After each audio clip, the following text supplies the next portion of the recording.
له دې سره هممهاله د پښتون ژغورنې غورځنګ مشر منظور احمد پښتين د پاکستان پوځ د وروستیو هوایي بریدونو په غبرګون کې ویلي پاکستان د بېګناه خلکو په نښه کولو سره جنګي جرمونه ترسره کړي دي. ښاغلي پښتين دا څرګندونې وروسته له هغه وکړې چې د پاکستاني ځواکونو له لوري د کابل پر ځینو سیمو بریدونه ترسره شول. نوموړي ویل دا کړنې د بشري حقونو او نړیوالو قوانینو ښکاره سرغړونه ده او زیاته کړه چې پاکستان تل د جګړې په ډګر کې خپله ناکامي د ملکي وګړو په نښه کولو سره پټوي. پښتين څو ورځې وړاندې د هلمند ولایت د بهرامچه ولسوالۍ ته څیرمه د ډیورنډ فرضي کرښې هغې غاړې ته د پاکستاني پوځیانو له لوري د 7 افغان کارګرو د وژنو په اړه هم اندېښنه څرګنده کړې وه او ویلي وو چې وژل شوي کسانو له جګړې سره هیڅ تړاو نه درلود.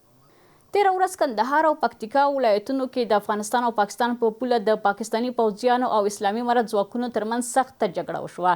په دې نښتو کې دوو خبریالانو په ګډون 12 ملکي وګړي شهید او نږدې 100 تنه نور ټپیان شول. د اسلامي امارت مرستیال ویان حمدالله فطرت وویل چې په دې نښتو کې پاکستاني لوري ته هم درنه مرګ شوبله اوښتې او د دوی پوځي تجهیزات د اسلامي امارت لاس ته ورغلي دي.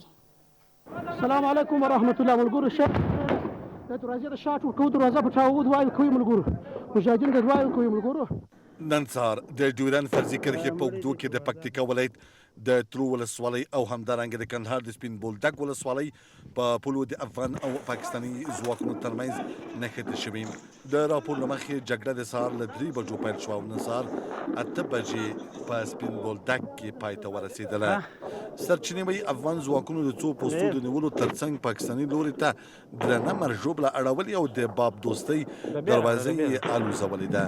دغه راز د اسلامي امارت ویان ذبیح الله مجاهد په خپل ایکس کې لیکلي چې د پاکستاني ځواکونو په بریدونو کې 12 ملکي وګړي شهیدان او 100 تنه نور ټپیان شوي.